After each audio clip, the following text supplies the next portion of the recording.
Essa noite a gente vai receber esse cara que eu tenho certeza que todo mundo que é fã dele, né? Ama as palavras dele, os livros dele. Eu vi vários de nós aqui falando, cara, que bênção maravilhosa e tal, que legal, né? O crente fala assim, né? Que bênção, né? E realmente a gente está muito feliz. Eu, 2 anos e meio atrás, quando vim para Orlando, né, a gente veio para cá achando que ia ficar 1 ano aqui, ia ser um tempo de passagem, um tempo literalmente de uma reciclagem, um sabático que a gente achou, e Deus mudou tudo, né? A gente não imaginava. Hoje a gente está aqui vivendo algo novo de Deus, e eu pedi muito para Deus pessoas que podiam. Deus, coloca pessoas na minha vida onde eu estou, que podem me ajudar, podem me aconselhar, pode ser um canal de bênção. E a gente, pela graça de Jesus, eu tive a bênção de estar mais perto do Flávio, conhecê-lo, falar com ele, ouvi-lo demais, e como ele tem me ajudado com conselhos muito decisivos. Ele não percebe, porque quando o cara carrega um dom, ele não percebe, né? Semana passada o Thiago Burunei estava aqui, vamos aplaudir o Thiagão, está aqui hoje, a gente chama muito. Cara, o Thiago começa a falar e acontece, vai falando. E o Flávio é a mesma coisa, né? Assim, você vai conversar e, cara, flui, porque é um dom de Deus na vida dele. E o Flávio, eu amo isso na vida dele. Ele não fala muito, mas eu vou falar um pouquinho só, né? Ele é filho de pastor, conheci o pai dele, a mãe, são servos de Deus. Então ele carrega uma unção, uma bênção sobre a vida dele. A palavra fala uma bênção que vem de geração em geração. Ele, a esposa, né, a Lu querida, a maravilhosa, que a gente ama, né, uma mulher de Deus, amada de Deus, cheia do Espírito Santo. Eles se conheceram na igreja, se amaram na igreja, meninos ainda, novinhos, e foi na igreja que eles escolheram casar cedo e viverem aquilo que Deus tinha para a vida deles. Eles, como um casal, dentro de um projeto de Deus na vida deles, pastorearam pessoas, viveram uma vida ministerial intensa. E nessa vida ministerial que eles viveram, Deus um dia, estou abrindo aqui, viu, Flávio, um pouquinho das nossas conversas. Deus direcionou, estou dedurando ele aqui. Mas Deus direcionou o Flávio para uma direção que eu acho sensacional. A maneira que Deus usa ele hoje, dentro de um chamado, de um propósito, para poder tocar o máximo de pessoas possível naquilo que ele carrega hoje na vida dele, sem abandonar nunca a essência, o princípio e aquilo que Deus derramou sobre ele. E eu tenho certeza, se ele tem vivido tanto e tocado tanta gente, vem de geração em geração essa bênção, vem dos pais sobre os filhos. Quem crê nisso aqui comigo essa noite? Então quero que você receba esse cara. A gente está na igreja um pouquinho, que é filho de pastor também, né? Já viveu tanta coisa, mas acima de tudo é alguém que carrega uma voz, que eu sei que tem tocado muita gente. É uma honra ter o Flávio aqui. Vamos fazer barulho. Nosso querido Flávio Augusto.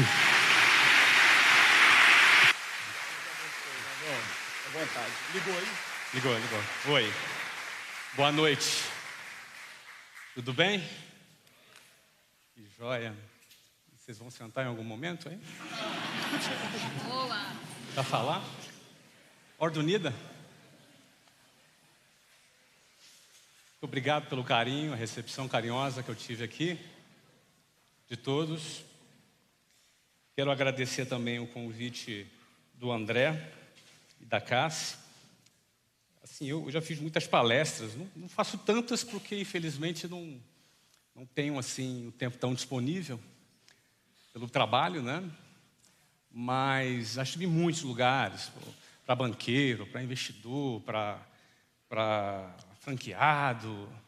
E é a primeira vez que estou dando uma palestra numa igreja, né? É a primeira vez.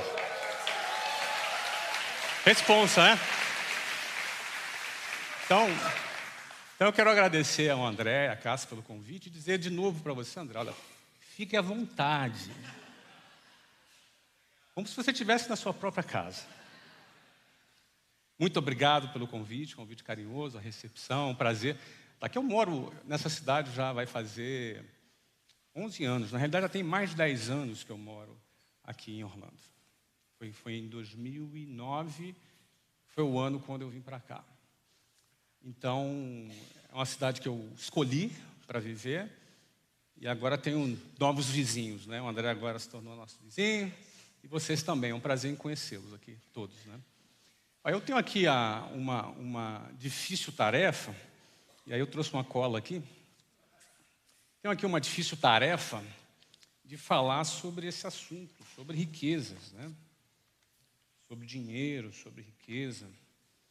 Isso é uma tarefa difícil e geralmente é uma roubada falar desse assunto, né? Você pode estar em qualquer cenário, em qualquer meio, falar sobre dinheiro, sobre riqueza é um negócio que vai sempre dividir. Você pode levar aplauso de um lado, ovada do outro, tomate do outro. Então é um assunto difícil, um assunto polêmico. Não deveria ser, mas infelizmente é. E eu aceitei o desafio de falar duplamente um assunto difícil, um assunto desafiante, pela primeira vez na igreja. É um prazer mesmo estar aqui, falar para vocês aqui sobre esse assunto. Né? Esse assunto ele se tornou praticamente um tabu no mundo inteiro, não é só no Brasil, mas no mundo inteiro. Falar sobre dinheiro, falar sobre riqueza, ele praticamente se tornou um tabu, porque ele enfrenta muitas oposições de diversas naturezas. É um assunto controverso por diversas fontes.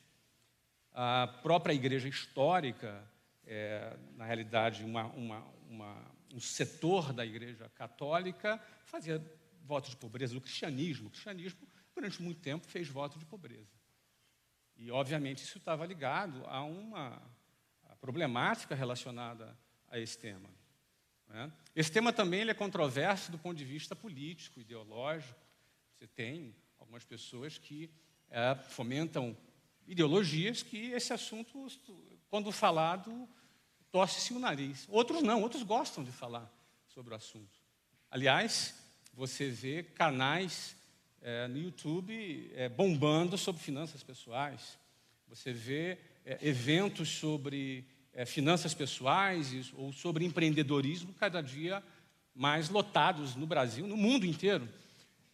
Isso tem uma explicação também, né? A crise do emprego. Hoje em dia, as taxas de desemprego, em geral, até com exceção dos Estados Unidos, vivem uma contramão nessa questão do emprego. Com as taxas mais altas, o empreendedorismo é sempre visto como uma alternativa. E como o sistema de ensino convencional, formal, ele não prepara o jovem para empreender, ele prepara o jovem para ter um emprego, desde o ensino fundamental, na universidade. É uma linha de montagem para preparar a mão de obra para a indústria. Quando o emprego se torna mais escasso, as pessoas têm que buscar alguma alternativa. E o empreendedorismo é uma alternativa que muitos têm buscado. Então, você percebe que, se por um lado muita gente torce o nariz, por outro lado, muita gente está em busca sobre esses assuntos. Porque a gente vive nesse ambiente controverso, polarizado, onde o mesmo assunto é adorado por uns e odiados por outros. Tem também um ranço moral.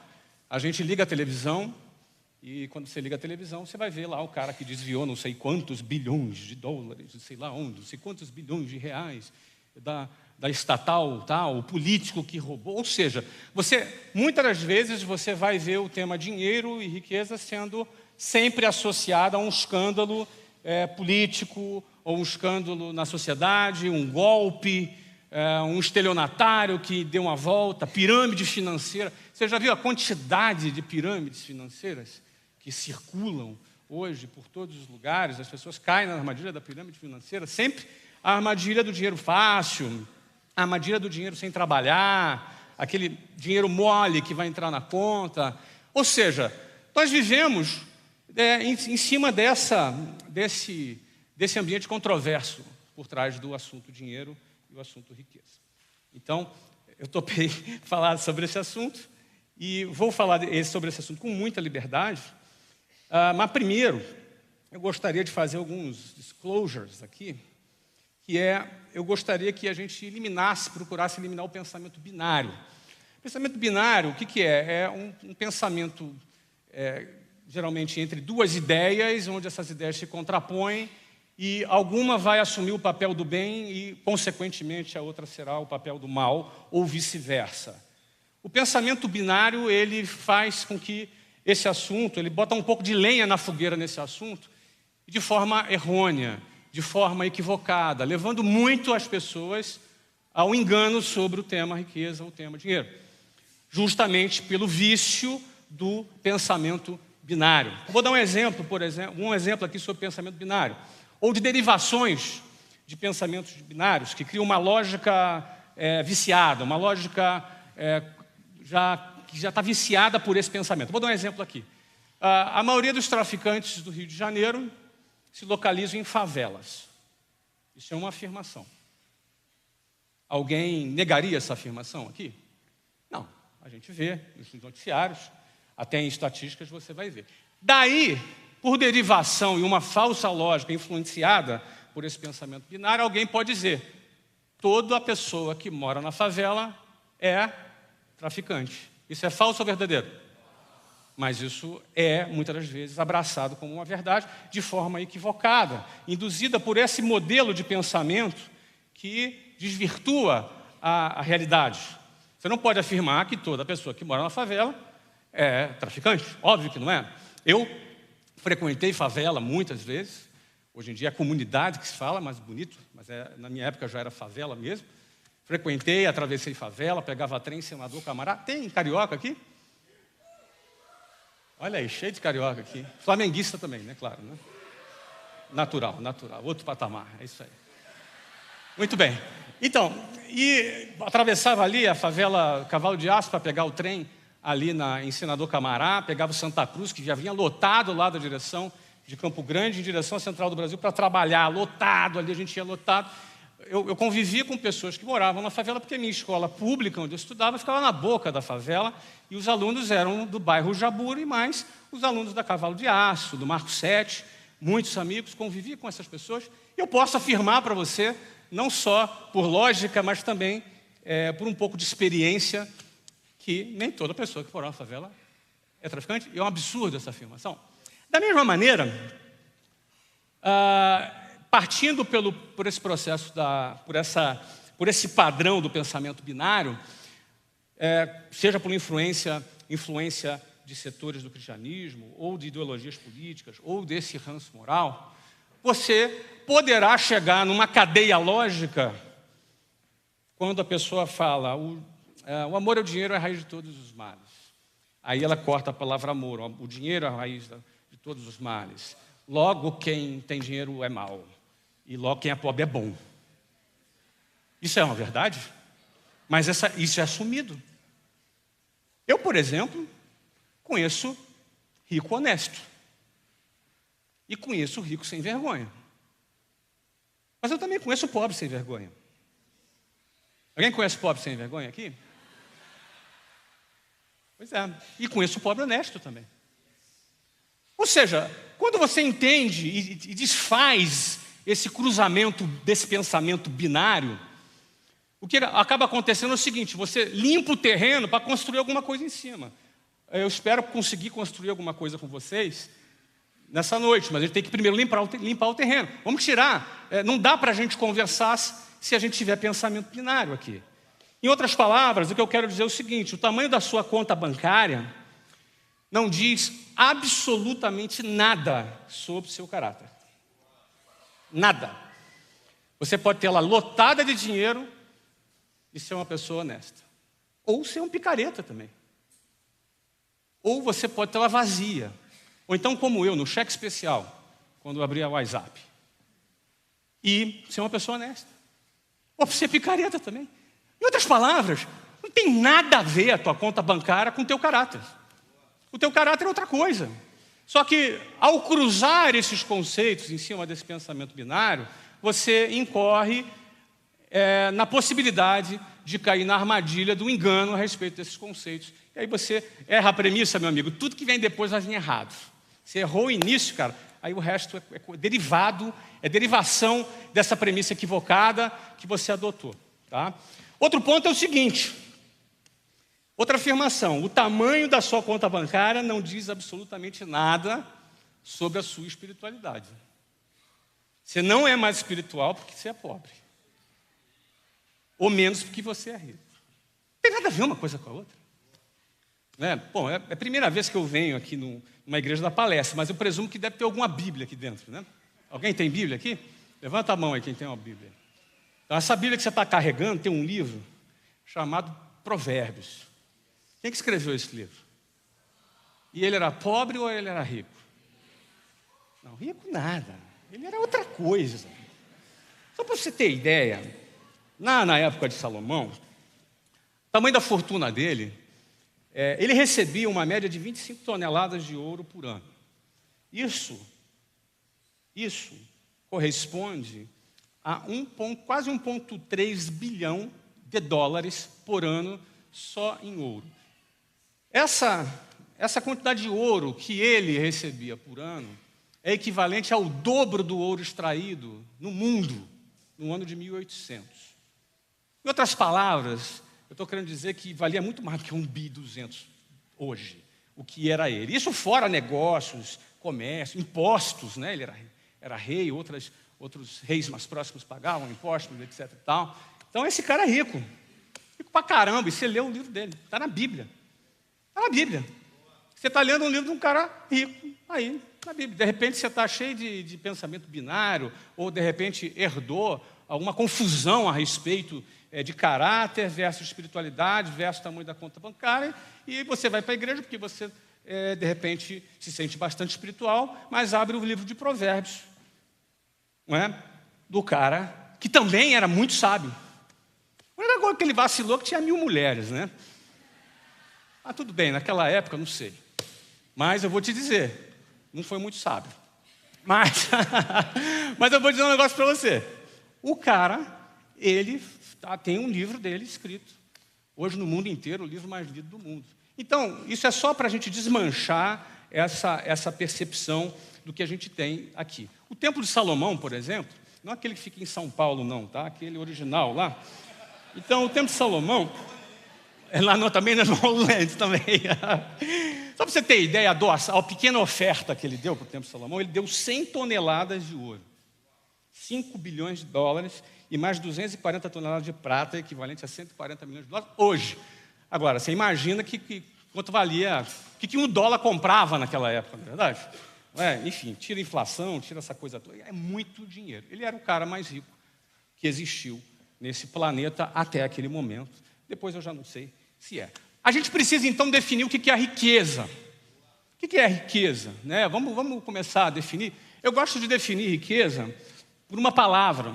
Se eu fosse definir riqueza por uma palavra, eu definiria a palavra abundância. Essa é a palavra, né? Aí essa é a hora que sempre tem um engraçadinho que fala assim, então eu sou rico, eu tenho abundância de dívida. Não deixa de ter abundância de patrimônio negativo. O nome disso se chama dívida, mas riqueza é abundância. Tá? Riqueza é abundância do ponto de vista econômico, na economia, sobre todas as definições econômicas. Ele vai ser mais específico, ele vai falar que riqueza é acúmulo de ativos, bens móveis, bens imóveis. Ele começa a fazer toda uma definição do que é o conceito de riqueza do ponto de vista daquilo que você possui, daquilo que você acumulou, daquilo que você acumulou com abundância. Não está errado essa definição, sem dúvida alguma.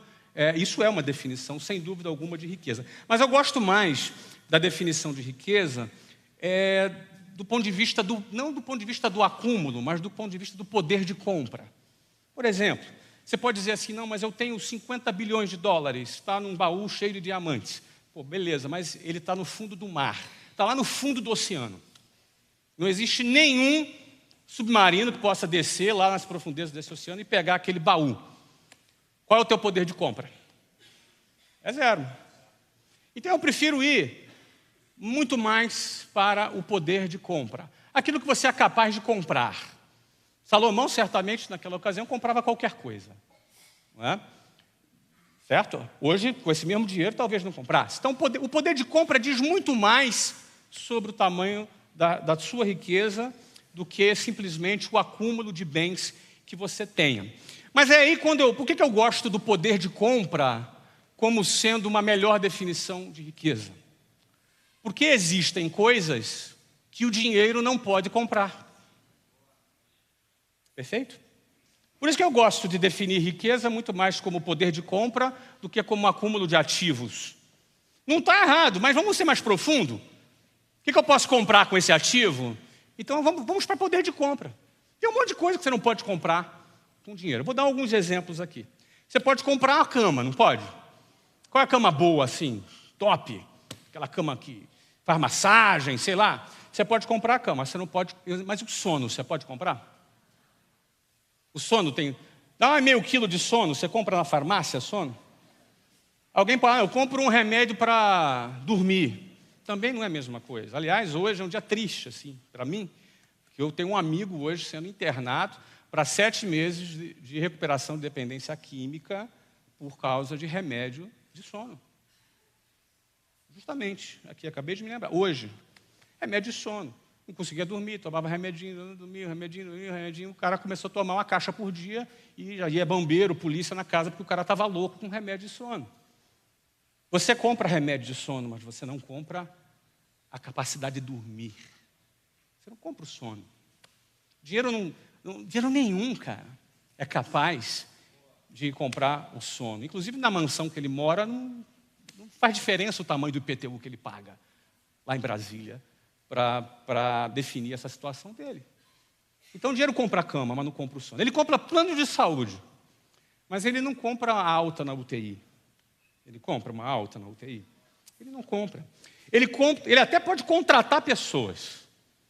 Contrata quantas pessoas você quiser. Você pega aí uma empresa mega e tem 200 mil funcionários. Maravilha. Mas o dinheiro não compra amigos verdadeiros.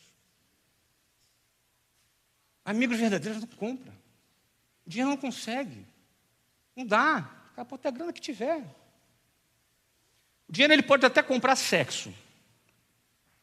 Mas ele não compra também amor verdadeiro. Ele não compra o amor sincero, sem nada em troca. Aquele amor inexplicável, que se sente e quando se sente, dói. Ele não compra. Dinheiro nenhum. Bilhão nenhum compra isso. O dinheiro compra até um belo Patek Philippe. Eu vou falar uma marca aqui agora. Estamos transmitindo ao vivo, não é meu patrocinador aqui. Não é? Compra de $500 mil. Belo relógio. Eu até gosto de relógio, porque eu comecei vendendo relógio. Né? Minha primeira atividade na vida foi vender relógio. Mas o dinheiro compra tempo? Também não compra tempo. Ele até constrói templos. Mas ele compra comunhão verdadeira? Compra. Pode comprar um lugar bacanésimo. 14 acres. Show. Prontinho. Mas compra o vínculo, o compromisso? Não compra. Não compra. Compra seguranças. O cara anda com escolta, 3 seguranças atrás. Eu estou com 2 seguranças aqui hoje. Fica em pé ali, o Breno e o Bernardo, por favor. Fica em pé, por favor. O Breno, Bernardo.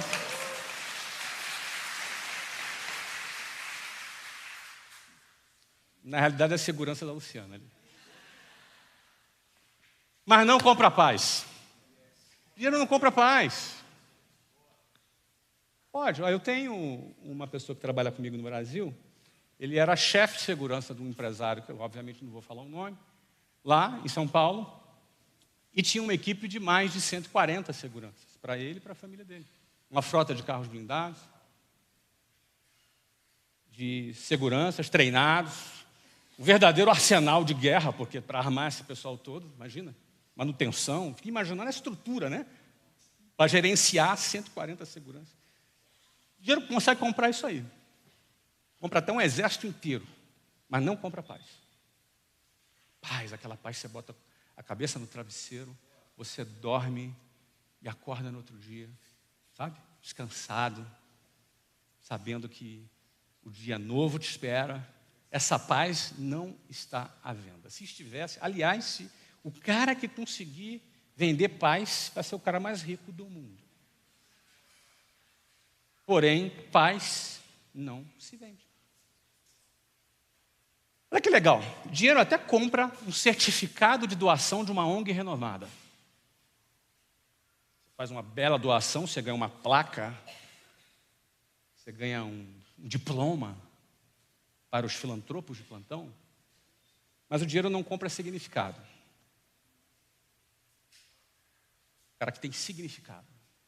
O cara que entendeu onde ele está, por que está, o que ele quer fazer, onde ele vai chegar e por que ele faz. Em outras palavras, o dinheiro não compra o teu porquê. Compra até o teu o quê. Compra até o teu como.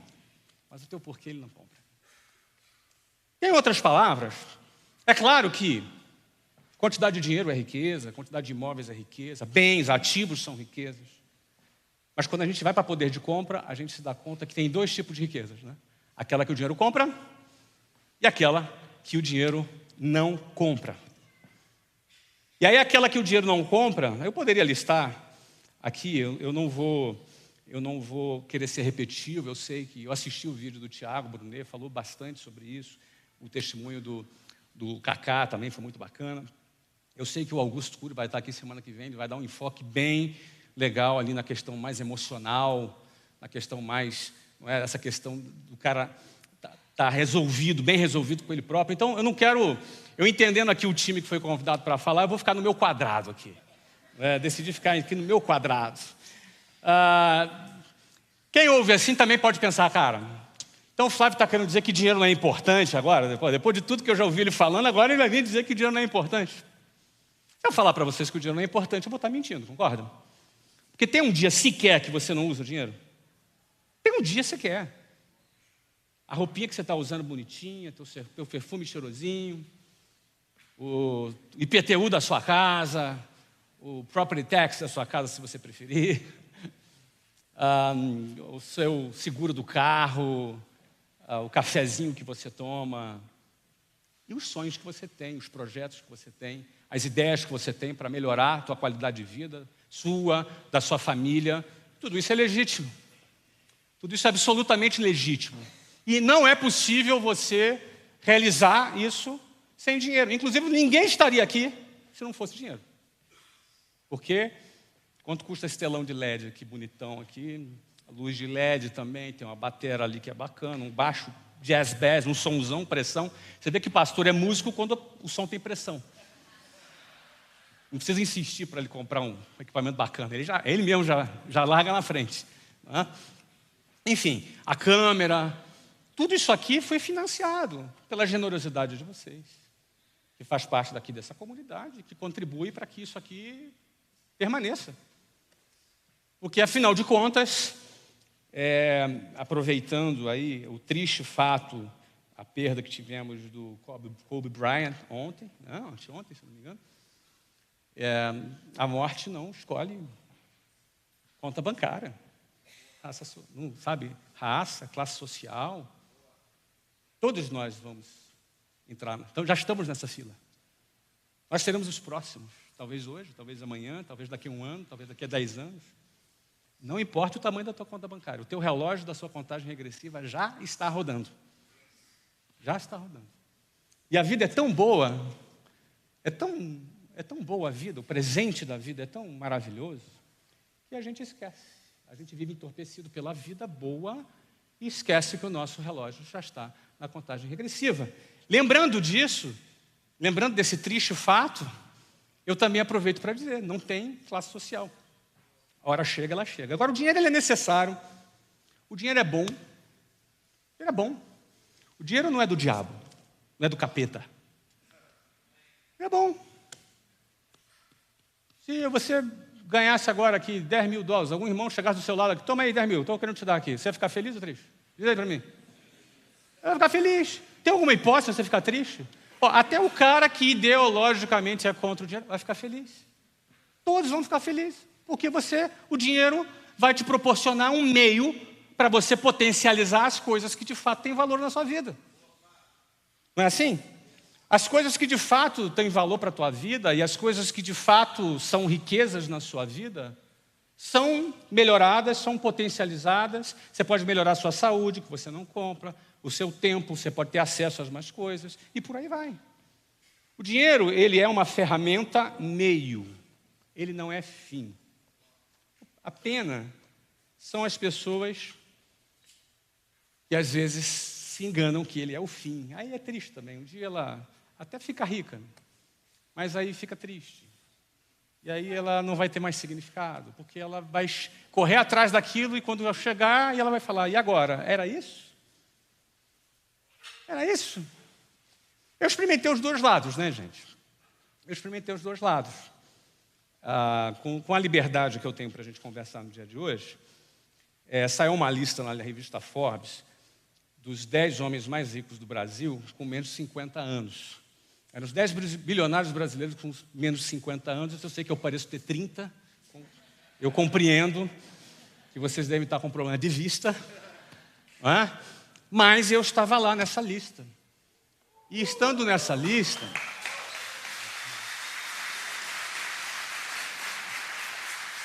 Então, estando eu nessa lista, dos 10, 8 eram herdeiros. E 2, eu e o Eduardo Saverin, aquele que fundou o Facebook junto com o Mark Zuckerberg, são os brasileiros da lista dos 10 homens mais ricos do Brasil. Homens e mulheres mais ricos do Brasil. Eu, com toda a franqueza, não dou a mínima para isso. Assim, até obrigado pelas palmas. Eu acho que o que representa isso, sim, eu fico feliz até de dizer para vocês, mas com toda a franqueza, e desculpa a minha grosseria um pouco, de dizer que eu não dou muita importância para isso. Mas eu cito aqui para vocês, para representar a liberdade que eu quero falar com vocês aqui, entre alguém que morou na boca da favela, que pegou o trem lotado, e que hoje está nessa listinha aí, que eu acabei de dizer para vocês. Eu conheço os dois lados da moeda. E a pergunta com muita frequência que eu respondo no Instagram, alguém me segue no Instagram aqui? Foi só um teste. Pô, tem gente mesmo lá, né? Não é robô não, né? Tá bom. Muita frequência é quando as pessoas me perguntam sobre essa coisa de dinheiro. As pessoas têm muita curiosidade sobre isso. E eu sempre falo, eu não sou mais feliz depois que eu ganho dinheiro. E por mais que eu ganhe mais dinheiro ainda, porque dinheiro é uma coisa que você aprende a ganhar. Na realidade, você nunca ganha, né? Você faz dinheiro. Aqui o inglês é mais generoso com a definição. Não é? Você aprende a fazer. E aí você vai fazer cada vez mais. Eu até botei uma meta, até 50 anos eu vou fazer dinheiro. Depois eu não quero mais fazer dinheiro, eu quero fazer outras coisas. Porém, eu quero dizer para vocês que eu costumo responder para as pessoas assim, olha, se eu perder todo o dinheiro que eu tenho, eu continuo rico. Porque eu já era rico quando não tinha dinheiro. Eu já era rico. Quando eu já não tinha dinheiro, eu já tinha riqueza. Eu não sou mais feliz hoje. Eu tenho acesso a outras coisas. Óbvio. São boas essas coisas? São ótimas. Tenho acesso a outras coisas. Mas não sou mais feliz. Eu não falo isso da boca para fora porque eu não preciso dizer isso. Tá? Então, portanto, eu não acabei ganhando mais dinheiro, a gente vai falar mais sobre esse assunto, porque eu estava em busca de algo que eu não já tivesse. Eu já tinha. Esse é o ponto. Quando a gente entende isso, a gente até acorda de manhã para trabalhar com outro significado. A gente até vai se dedicar quando alguma coisa dá errada, quando alguma coisa está ruim lá na nossa vida profissional, na tua empresa, no seu negócio, você até tem uma outra percepção daquilo que você está passando, porque a tua vida tem outro significado. Você fica mais forte. E não só quando as coisas estão mal, às vezes a gente só pensa quando a coisa está mal, né? Pouca gente pensa que o maior desafio da vida de quem ganha dinheiro é depois que ele começa a ganhar dinheiro. Eu vou dar alguns exemplos simples, tá? Já viu casos de jogadores de futebol? Aproveitar, o Rivaldo está aqui, cadê o Rivaldo? O Rivaldo está aqui. Vou perguntar para o Rivaldo, ele vai conhecer alguns, não é? Caso do cara assim, o cara saiu da pobreza, o cara assinou um contrato, no outro dia a vida do cara fez boom e o cara enlouqueceu. O cara se perdeu. Tem casos clássicos no Brasil, porque é muito difícil. Um empresário começa a trabalhar, passa na pindaíba, no perrengue e tal, daqui a pouco começa a ganhar uma grana. Sabe o que acontece às vezes? Ele se acomoda. E aí, ou seja, não só ele deixa de avançar mais, como ele anda para trás. Como ele anda para trás. Caiu na armadilha. Ele acha o seguinte, cara, agora acabou, minha vida está resolvida. Não existe vida resolvida. Não existe vida resolvida. Estabilidade não existe. Essa é do GV. Estabilidade não existe. Não existe vida resolvida. Não é? Muito bem. Bom, eu quero aqui nesse momento dizer aqui que eu quero eu quero fazer uma transição com liberdade, então, para ficar aqui do meu quadrado. Eu quero falar um pouco da minha história, da minha trajetória e tentar comentar com vocês aqui algumas coisas que eu não falo muito publicamente, né? Embora nós estamos aqui ao vivo no YouTube. Não é? Mais ou menos, né? Aqui entre nós, aqui só, né? Mas eu quero contar aqui algumas histórias para vocês, porque qual é o meu objetivo aqui? Eu quero contar uma história de um cara que era um menino da periferia, que saiu e que ganhou um monte de dinheiro, e que isso não fez ele mais feliz, mas ele aprendeu a ganhar esse dinheiro. E, na minha opinião, você também deveria aprender a ganhar. Tá? Por que não? E eu vou contar a minha história de como ela aconteceu e vou procurar fazer alguns comentários. No finalzinho, eu vou abrir para algumas perguntas específicas voltadas aqui para o que a gente está falando. Tá legal? Então, eu quero começar também por uma pergunta que eu respondo muito. As pessoas me perguntam qual é o empreendedor que você mais admira.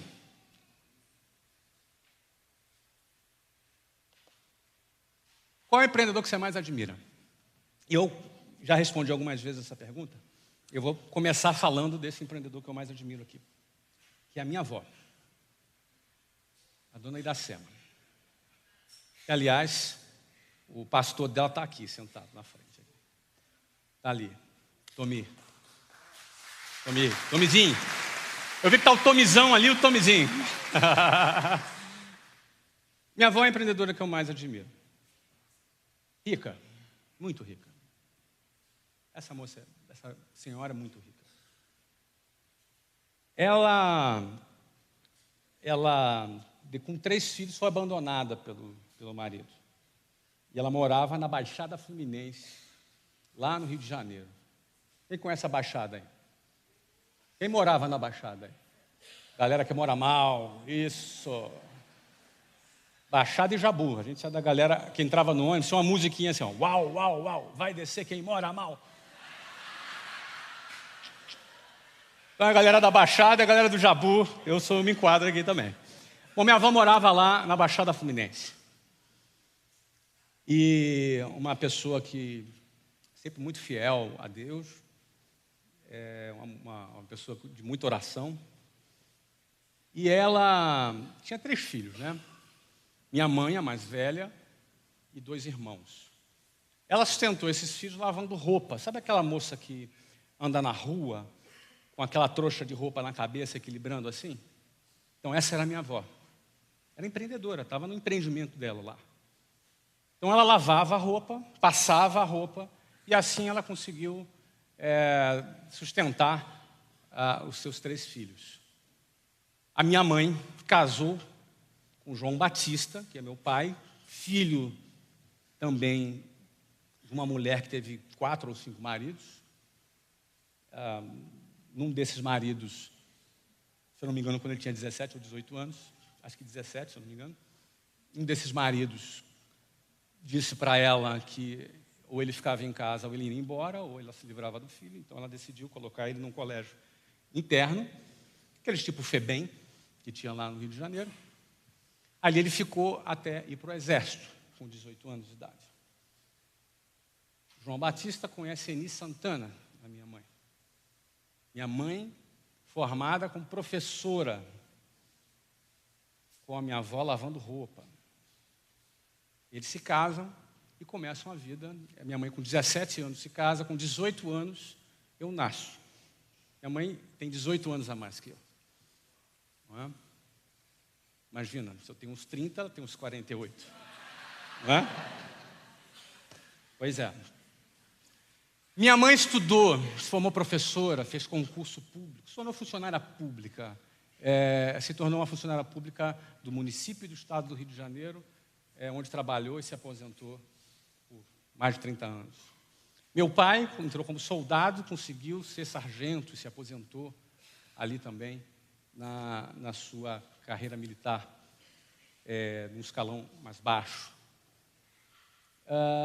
Olha que interessante, no Brasil, uma pessoa sai de uma condição que a minha avó tinha para uma condição que os meus pais tiveram em 8 gerações.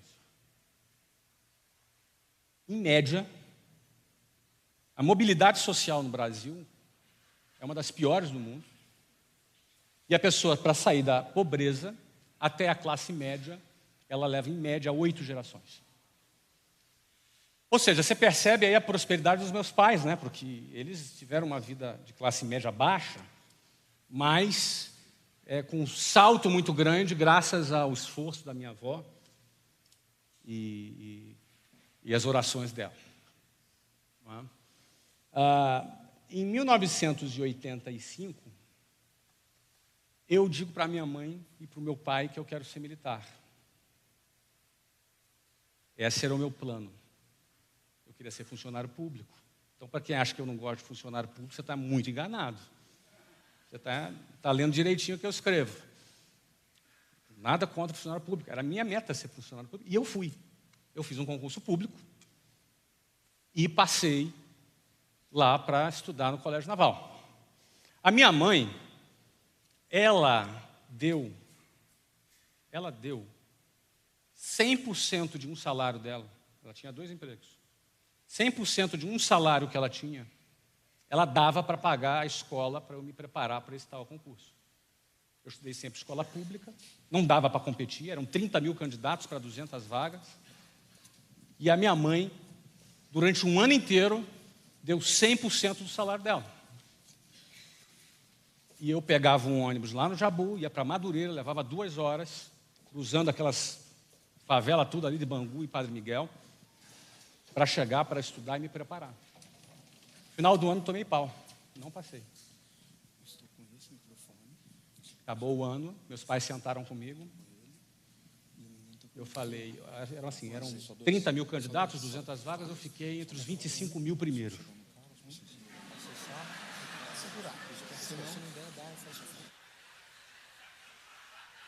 Tinham 5 mil piores do que eu. E ali foi aquela caída de ficha da minha realidade. Qual era a minha realidade? Eu estudei a vida toda em escola pública, estou mal preparado, estou defasado, eu estou atrás. Na realidade, não é que eu não passei, eu quase fui reprovado na 8ª série, porque eu saí de uma coisa que eu estava habituado para uma coisa mais forte, para preparar para uma guerra, para uma batalha de pessoas do Brasil inteiro que estudaram em boas escolas. Eu me deparei com a minha realidade era fraca, era ruim. E aí eu tinha 2 hipóteses nessa hora. Minha realidade é ruim, o que eu posso fazer então para resolver esse problema e o preço que eu tenho que pagar para resolver esse problema, ou então eu troco de sonho. Isso não é para mim. Tinha prova para sargento, por exemplo. Ia para sargento, eu passava. Pronto, meu pai era sargento, ia fazer prova para sargento, eu ia manter o legado. Certo? Mas eu tinha uma meta. E a partir desse momento, no final, meus pais sentaram comigo, e aí, Flávio, não foi bem, né? Não fui, realmente eu estou bem atrás. O que você quer fazer? Olha, eu gostaria de fazer de novo a prova. Eu acho que eu já entendi, eu sei onde é que eu preciso melhorar, eu estou disposto a me dedicar, e eu vou abrir mão de entrar no primeiro ano do segundo grau, que a gente chamava hoje ensino médio, do high school. Eu vou deixar de ir, eu paro e faço de novo essa preparação, porque o Colégio Naval era de ensino médio, então você tinha que fazer esse concurso. E aí minha mãe falou, mas você vai perder um ano. Eu falei, olha, eu não vou perder um ano, eu vou lutar pelo que eu quero. Se eu não fizer o que eu quero, eu estou perdendo o que eu quero. Então eu perco o que eu quero, ou eu perco um ano. Percebe o que eu estou falando? Sabe aquela hora onde você tem que tomar uma decisão, onde você tem que assumir um risco, onde você tem que, em vez de fugir da adversidade, daquilo que se impõe sobre você, você vai ter que enfrentar? Isso representava, sabe o quê? Eu pegar 2 horas de ônibus para ir, 2 horas e meia para voltar, né? Comer aquele lanchinho lá com moedinha contada da minha mãe dá de novo o salário inteiro dela para eu poder me preparar mais um ano, sem nenhuma garantia de que no final eu passaria. Ciente dessa responsabilidade, sabe o que eu fiz? Eu estudei como eu nunca estudei. Estudei igual um louco. Estudei como nunca estudei. O que eu queria, não era mais obrigado, né? Sabe, às vezes a gente como estudante, a gente vai para a escola arrastada, que coisa chata e tal. Não, ali era o meu projeto, era uma coisa que eu queria fazer. E aí eu estudei pra caramba. Peguei pesado, estudei horas e horas e horas e horas, muitas horas. Aí no final do ano, o que aconteceu? Oi? Não passei de novo.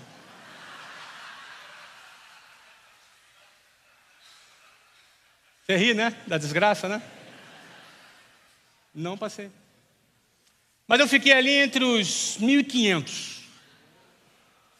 Dos 25 mil, fiquei ali entre os 1.500 e 200, passava. Eu, cara, estava longe ainda de passar. Mas eu evoluí, não evoluí? Eu medi a minha evolução, percebe? Eu pude perceber assim, eu estou a caminho. Estou indo a caminho daquilo que eu quero. Acabou o ano, meus pais sentaram comigo, eles viram a minha dedicação, viram o resultado melhor. Flávio, o que você quer fazer? Eu falei, gostaria de fazer de novo. Dessa vez eu tenho certeza que eu vou passar. Tenho certeza absoluta que eu vou passar. Eu vou estudar mais ainda. Vou estudar nas férias. Vou estudar mais ainda. Vou dormir menos e estudar mais. E aí surgiu a pergunta, você não quer começar um ensino médio? Assim, caso você não passe, você não está perdendo mais um ano. Eu falei, não, eu quero concentração total. Não quero perder tempo com nada que não seja esse objetivo. Minha mãe topou dar o salário dela inteiro. De novo. Ela topou dar o salário inteiro dela de novo. Mais a moedinha para comida, para merenda. E eu ia lá, atravessava a favela para pegar o trem, ou então pegava 2 ônibus, 4 horas e meia, ônibus lotado, não dava nem para estudar. Não dava nem para estudar. Estava conversando com meu filho, mas como é que era o ônibus lotado? Ele me perguntou, como é que era o ônibus? Olha, você não podia fazer nada, não tinha celular. Não tinha celular. Não tinha celular, mas não tinha celular, fazia o quê? Não dava para fazer nada. Não dava para ler, em pé não dava para ler, cara. Num ônibus cheio, você vai coçar a cabeça e depois você não tem mais como botar para baixo. Você tem que ficar assim, ó. Você vai assim, né, orando assim, né, cara? Você entende? Ele estava explicando, não, sabe? Ele não tem culpa de nunca ter pegado um ônibus cheio. A realidade dele é outra, diferente da minha. Mas aquele ano passou, eu estudei mais e mais e mais, e no final do ano eu passei.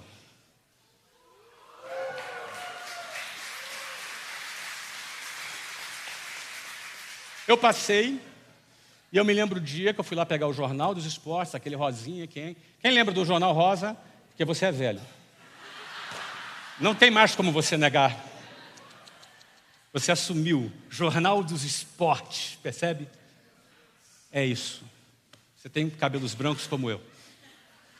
Estava lá, Flávio Augusto da Silva, no Jornal dos Esportes. Eu corri para casa, eu ia fazer uma cena assim, ai, não deu para meus pais, sabe? Mas não deu, eu estava tão cheio, eu abracei meus pais, eu passei muita felicidade, muito orgulho, a família toda orgulhosa. Flávio vai ser oficial da Marinha. Sabe, os vizinhos todos vibrando, nossa, o Flávio, sabe o Flávio? O Flávio que o Flávio para cá, que o Flávio para lá. Virei um bom partido da noite para o dia. E eu fui para a Marinha com aquele uniforme branco, bonito, tal. No primeiro dia, eu cheguei à conclusão que aquilo não era para mim. Olha, eu não estou exagerando. Não estou exagerando. Foi no primeiro dia. Foi no primeiro dia. Eu lembro da noite do primeiro dia, eu deitado lá à noite, ainda ouvindo os gritos na minha mente que eu ouvi o dia todo, e eu pensando, meu Deus, se existe um inferno, eu estou nele. Tenho grandes amigos na Marinha, não faço nenhuma crítica aqui à Marinha. Aliás, a Marinha não tem culpa de nada. Aliás, a Marinha, eu tenho até muita gratidão à Marinha, porque no 2º ano do Colégio Naval eu fui expulso. Então, eu fico muito grato à Marinha por me ter feito esse favor. Eu era muito jovem. Só que pense o seguinte, queridos.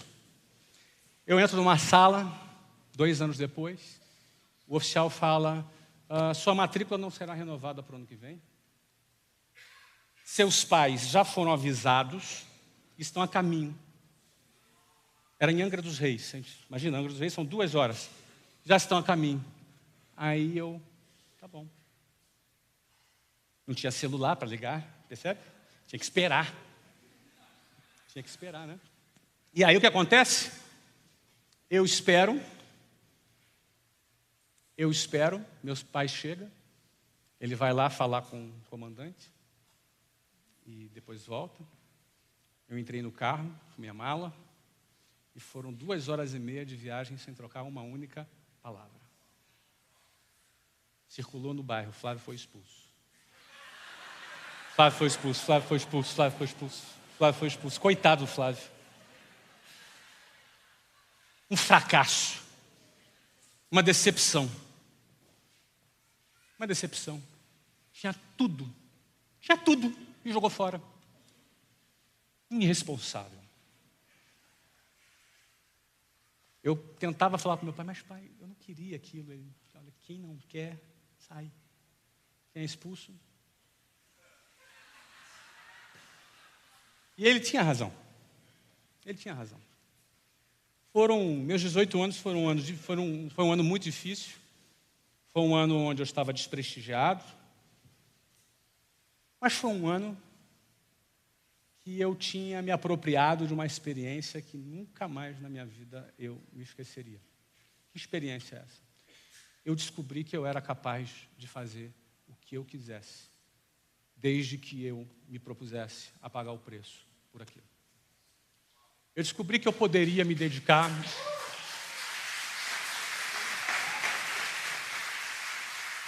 eu descobri que eu poderia me dedicar a qualquer coisa.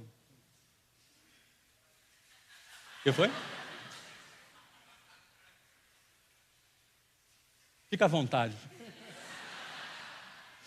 Eu descobri que eu não era vítima do sistema.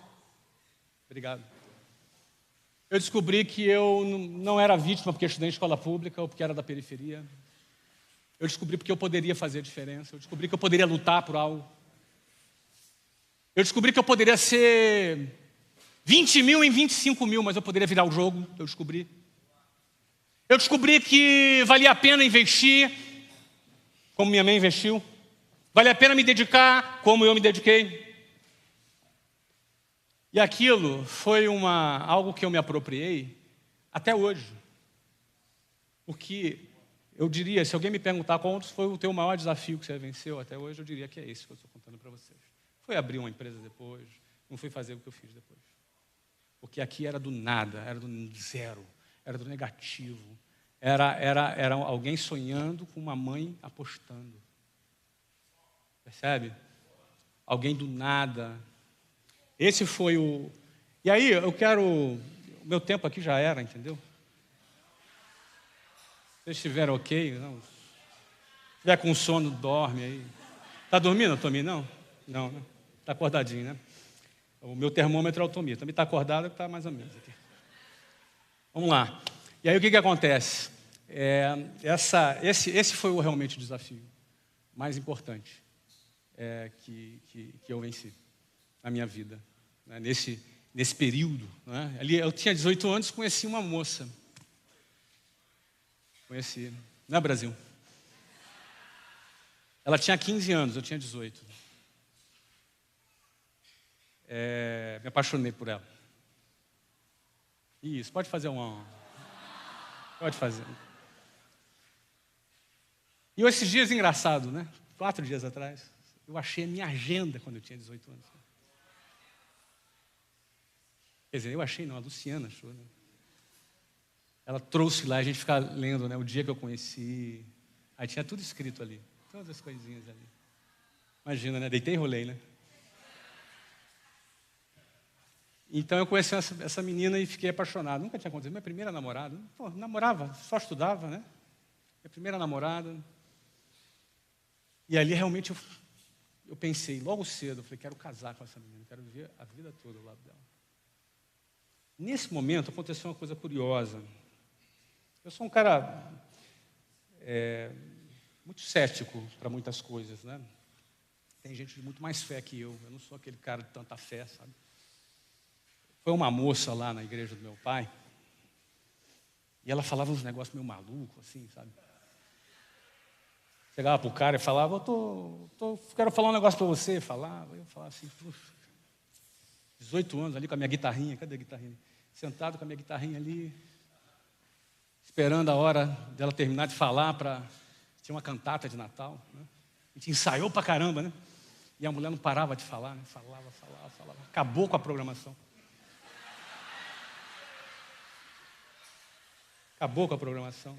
Eu tinha organizado lá os ensaios, fiquei bravo, né? Aí no final, essa moça falou para minha mãe, olha, seu filho vai ser um cara muito importante. Ele vai casar com aquela moça lá, ó, que é essa aqui que está aqui. Ele vai ser um cara importante e tal. Obrigado, ora por mim. Entendeu? Pau da vida que ela tinha estragado o meu negócio. Né? 3 meses depois, eu comecei a trabalhar num curso de inglês. Aliás, na agenda eu estava vendo lá todas as minhas notas, né? Eu era bom aluno, né? Tinha estudado muito, 10, um monte de aluno, né? Inglês 5. Era a minha pior matéria em inglês. Como são as coisas, né? Pior matéria em inglês. Fui trabalhar numa escola de inglês. Nessa escola de inglês que eu fui trabalhar, eu fui vendedor. E a gente trabalhava de telefone público, porque naquela época não tinha celular, as empresas não tinham telefone, era telefone público. A gente ia para telefone público. Eu trabalhava lá do aeroporto Santos Dumont para trabalhar. E nessa empresa eu fiquei por 4 anos. Nessa empresa. Era um bico. Nessa empresa eu fiquei por 4 anos. Eu me identifiquei com vendas. Tinha metas para bater e eu pensei, nada é mais difícil do que passar no colégio naval. Eu vou bater, eu vou trabalhar. Eram horas, 4, 5 horas no trânsito, trabalhando.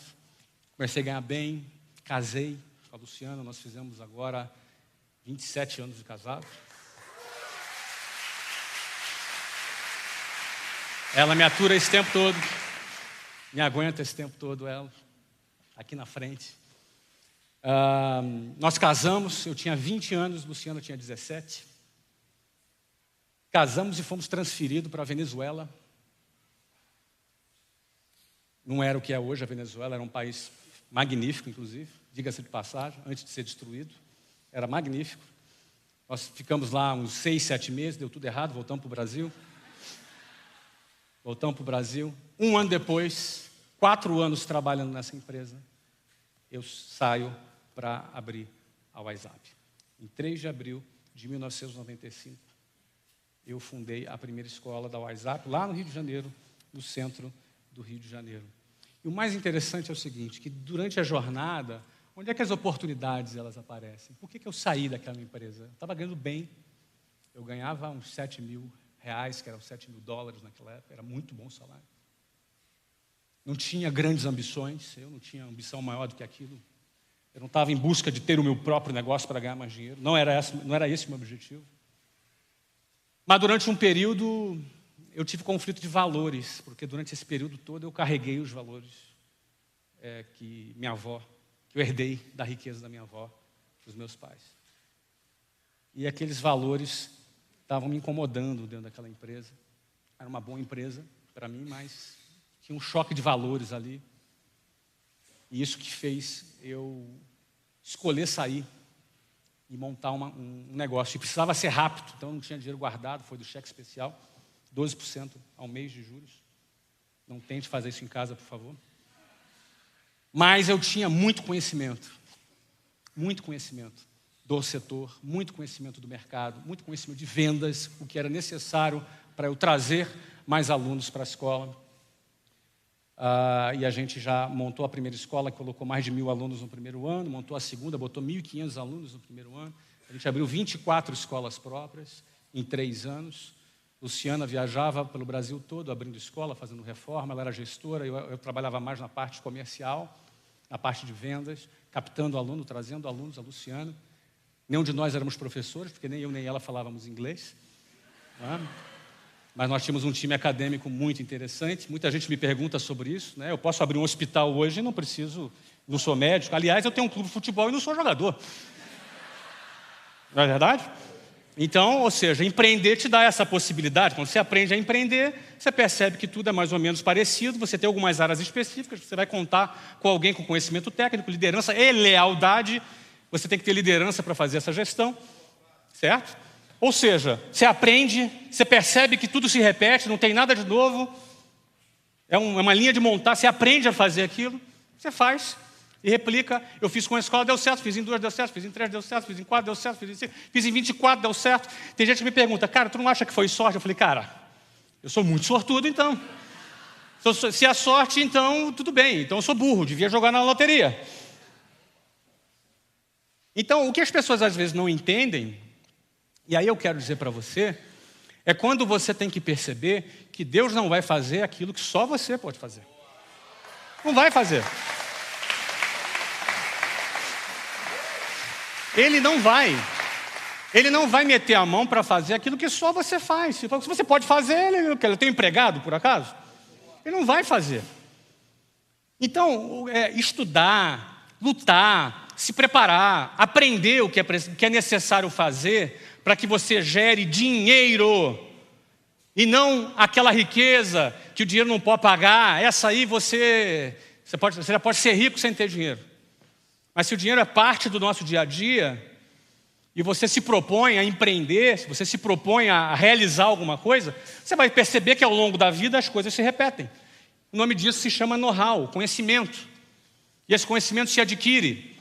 Se adquire lendo o livro, 1%. Se adquire ouvindo uma palestra como essa, uns 2%. E o resto é mão na massa. O resto é você botar a mão na massa. É ter a coragem de dar um salário inteiro para poder pagar um curso. Se não é dar salário inteiro, é você investir no teu projeto. É você correr atrás e se dedicar para aprender, para se desenvolver. Você quer ter uma padaria? Vai estudar tudo sobre padaria. Se necessário, trabalha de graça numa padaria. Melhor ainda, vai conversar com um dono de padaria vitorioso. Dono de padaria que quebrou, não conversa não. Esse cara não é bom não. Conversa com um cara que está dando certo. Tenha mentores. Vai buscar aquilo que você quer. Agora, onde é que Deus entra nessa história? Deus te dá força. Ele te dá inspiração. Ele te dá direção. Mas Ele não faz o que você tem que fazer. Você não vai fazer. Ele não vai fazer. Não é? Ele não vai passar no colégio naval por você. Ele não vai fazer isso. Eu vou reduzir aqui, porque o tempo está chegando, eu quero fazer uma conclusão. Eu quero responder as suas perguntas, que são muito importantes. A WhatsApp bombou, cresceu, a gente depois virou franquia, abriu 100. Quando abriu 100, eu falei, agora vou aprender inglês. Na 100ª. E não era por causa da escola, porque depois que eu aprendi a falar inglês, meu trabalho não mudou por causa disso. Eu continuo não dando aula de inglês. Na realidade, aprender a falar inglês para mim foi muito mais importante para eu ter acesso a informações bacanas, para eu ter acesso a conteúdos legais, para eu ter um clube de futebol nos Estados Unidos, na verdade. Ou seja, o inglês me abriu outras portas. No próprio negócio de ensinar inglês, a equipe acadêmica, técnica, ela por si só é de excelente qualidade e não tem relação com... Eu não atuo nessa área, eu atuo mais na área de produto, na área de venda, na área de gestão, desenvolvimento de produtos, liderança. Esse é o trabalho que eu realizo mais. Então, a WhatsApp bombou, cresceu, chegou a 396 escolas no Brasil. E ela foi vendida em 2013 por um valor de quase R$1 bilhão. Lá, no dia 7 de fevereiro de 2013, no dia do meu aniversário, eu fazia 41 anos e assinava de presente um contrato desse tamanho. E aí, era a hora de dar um tempo, desacelerar. Dar um tempo, vamos desacelerar. E levou, acho que uns 4 meses nessa desaceleração. Porque daí nós fundamos o meusucesso.com. Quem conhece o meusucesso.com aí? Olha, tem bastante gente. Não vou perguntar quem é assinante não, tá? Aí a gente também comprou o clube de futebol. Aí algumas pessoas no Brasil falaram, o cara ficou louco. Ficou bilionário, vai comprar clube de futebol. Nós compramos o clube de futebol aqui em 2013 por R$200 milhões. Aquilo ali foi a gente colocar em prática uma nova visão que eu tinha aprendido, que era o equity. Entender o que era equity, entender o que é um negócio por equity. Como todo empresário, ele trabalha para ter lucro. Ele não entende muito bem do que é equity. Entendendo já e aprendido o que é equity, se você não sabe hoje, não dá tempo de eu falar aqui, é um assunto para você estudar, equity, EQUITY. Vai estudar, equity. Vai estudar. Eu falei isso no Power. Alguém esteve no Powerhouse aqui, só por curiosidade? Olha aí, gente do Powerhouse. Falei sobre o equity lá no Powerhouse. Depois você dá uma aula para eles aí sobre equity. Tá bom? Missão aí para você falar sobre equity para a turma aí. Aprendendo sobre equity, eu comprei um clube de futebol nos Estados Unidos. Já era eu colocando em prática um assunto novo que eu aprendi. Clube este que, em 5 anos de existência, tem 2,5 bilhões de reais de valor de mercado. 2,5 bilhões de valor de mercado. Eu estou falando de números porque eu estou à vontade, lembra? Lembra do pensamento binário? Esquece, pensamento binário. É isso. Tá bom? Estou falando de números porque eu estou querendo te dar acesso a números. Para você expandir tua mente.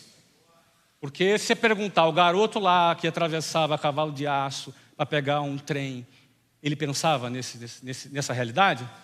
Não. O garoto que fazia a prova para o colégio naval pensava nessa realidade?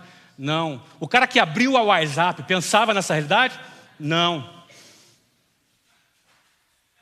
O que eu quero dizer com isso? Você sempre tem que pensar no próximo passo.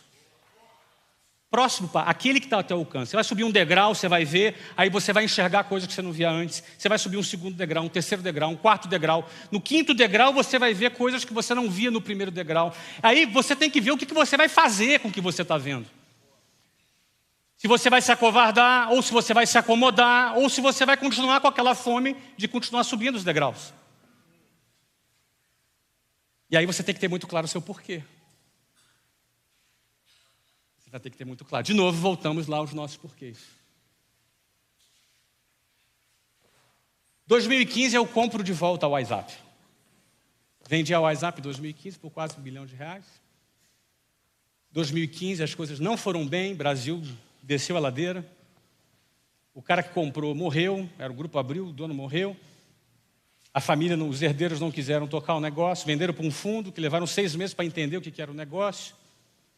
Quando entenderam, não entenderam muito bem.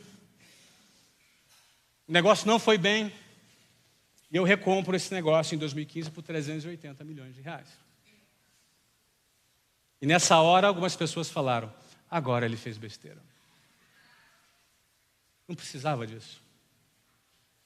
Agora eu quero ver. E eles estão vendo. Porque nós recompramos com 250 escolas e hoje ela tem 420 escolas. E a gente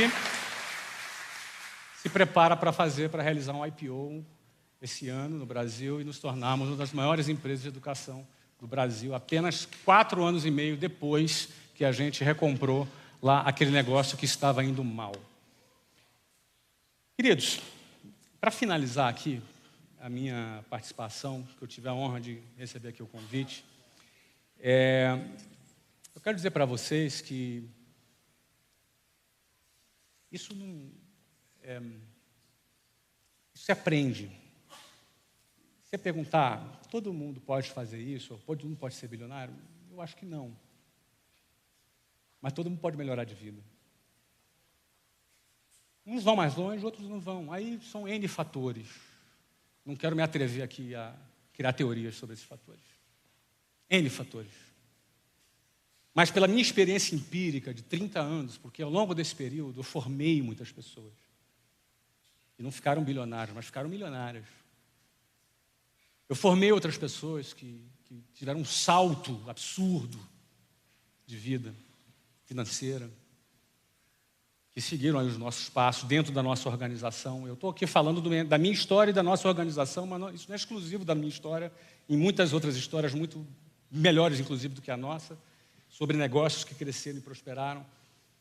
Eu quero encorajar você a acreditar nos seus projetos, a dar seu salário inteiro para pagar o curso.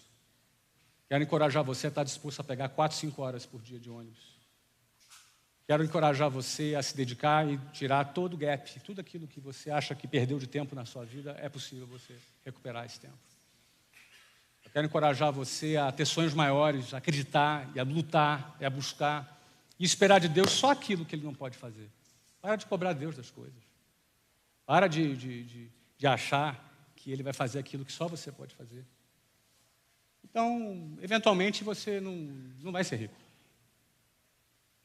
Desculpa. Eventualmente, você não vai ter dinheiro. Rico é outra coisa, a gente já sabe.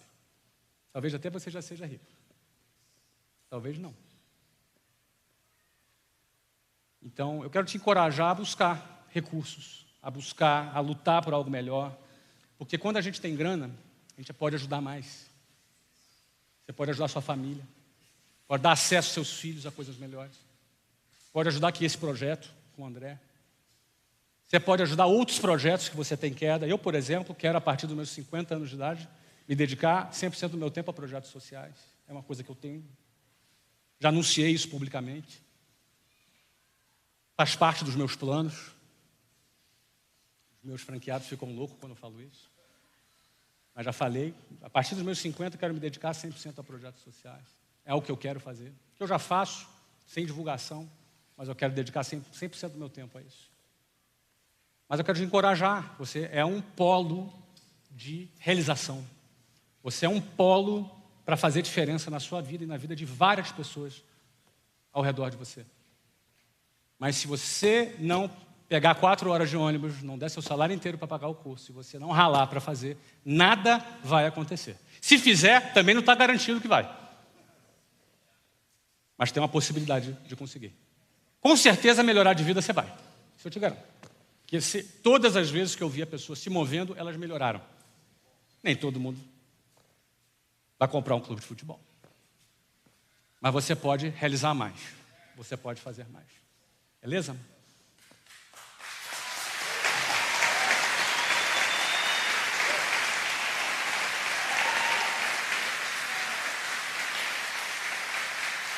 Muito obrigado.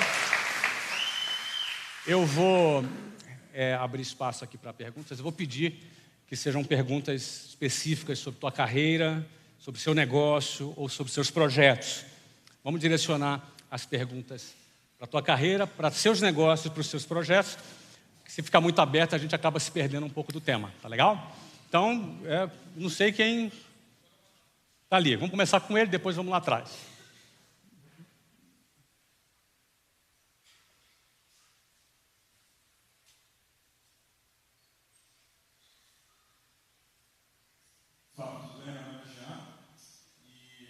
Muito com a sua história, porque eu vim do Rio de Janeiro também, nasci no Rio, só para contextualizar, não sei se vou responder a pergunta, comecei como estagiário, formei em computação, e aí passei aí, vim de uma família normal também, e aí tive o privilégio de me formar em computação, de ter conseguido posições, e pela misericórdia de Deus eu consegui uma posição em uma grande empresa de tecnologia do Brasil, e essa empresa, em 2016, me convidou para trabalhar no Vale do Silício, como especialista. Então, eu me mudei para a Califórnia, em 2016, e aí eu trabalhei lá por 2 anos, né?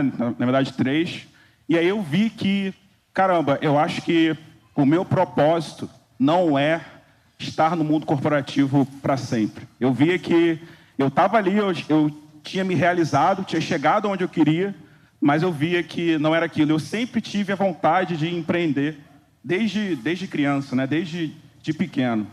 E aí eu me vi naquele ponto de inflexão que você conta no seu livro, lá que você tinha 23 anos, era diretor já, ganhava $7.000, e aí você tinha aquela decisão, você ia para frente, né? Você ia abrir a Wise Up com 20 mil aí de cheque especial seu e da Luciana, no caso, ou você continuaria ali fazendo aquilo que você não gostava, né?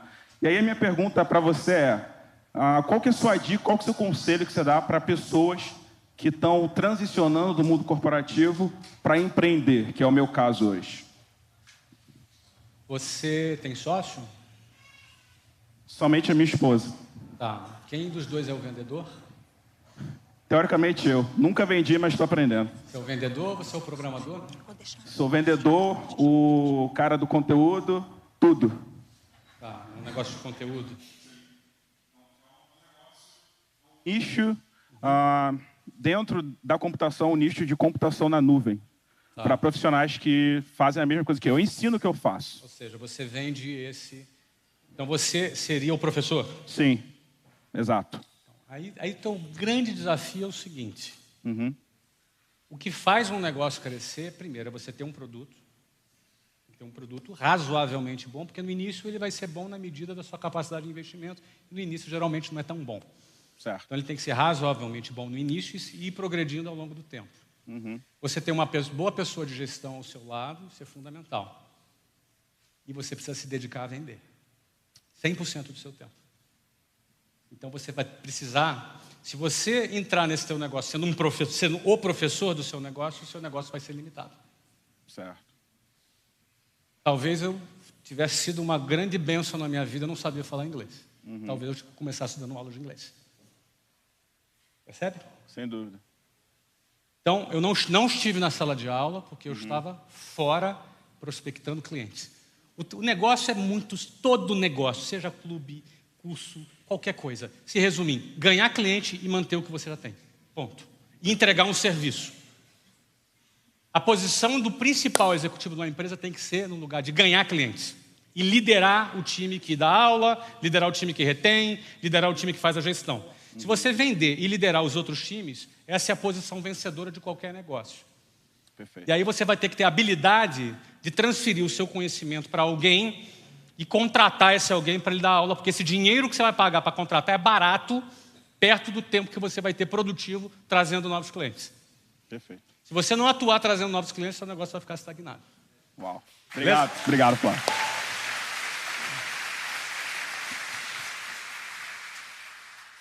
Ali atrás, tinha uma moça que levantou depois, isso. Pode fazer a pergunta? Que honra ouvir tudo que você falou, parabéns, Obrigado. É inspirador. Meu nome é Laurita, eu sou uma ex-empregada do mundo corporativo, estou aqui nos Estados Unidos realizando um sonho. Sou sócia de uma incubadora de negócios e sou uma apaixonada por vendas, né? E você fala com muita coragem, com muita determinação. Quando eu assisto você falando, eu sinto essa veia pulsar em você, é a mesma que pulsa em mim.